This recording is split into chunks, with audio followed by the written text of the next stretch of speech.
Hello friends, അച്ചി കിച്ചണിൻ്റെ പുതിയ വീഡിയോയിലേക്ക് ഒരിക്കൽ കൂടി സ്വാഗതം. ഇന്ന് ഞാൻ വന്നിരിക്കുന്നത് ചീരവട റെസിപ്പിയുമായിട്ടാണ്.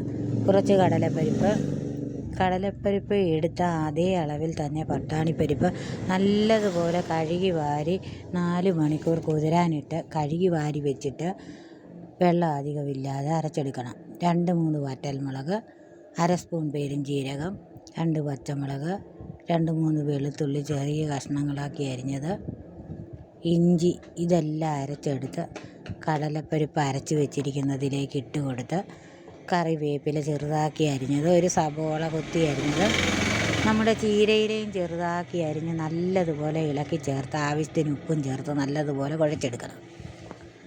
വെള്ളം ഒട്ടും ആകരുത്, വെള്ളം കുറേശ്ശെ ഇട്ട് അതിനുശേഷം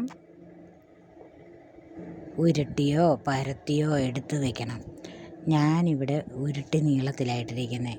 ഒരു പാനിൽ എണ്ണ ചൂടാകാൻ വെച്ചിട്ട് അതിലേക്ക് ഓരോന്നിട്ട് കൊടുത്ത് നല്ലതുപോലെ മുരിഞ്ഞ് വരുമ്പം ബ്രൗൺ കളർ ആകുന്നത് വരെ തിരിച്ചും മറിച്ചും ഇട്ട് കോരി വെച്ച് കഴിക്കാവുന്നതാണ്. അങ്ങനെ നമ്മുടെ ചീരവട റെഡിയായി കഴിഞ്ഞു. പിള്ളേർക്കെല്ലാം ഇഷ്ടപ്പെടുന്നതാണ്. ചീര എല്ലാവരുടെയും വയറ്റിൽ ചെല്ലേണ്ട ഒരു ആഹാരമാണ്. അതുകൊണ്ട് ചീരവട റെഡിയായി കഴിഞ്ഞു. എല്ലാവരും ഒന്ന് ട്രൈ ചെയ്ത് നോക്കിയിട്ട് ഫീഡ്ബാക്ക് അറിയിക്കണം. സബ്സ്ക്രൈബ് ചെയ്യാത്തവരുണ്ടെങ്കിൽ ഒന്ന് സബ്സ്ക്രൈബ് ചെയ്തേക്കണേ. Thanks for watching.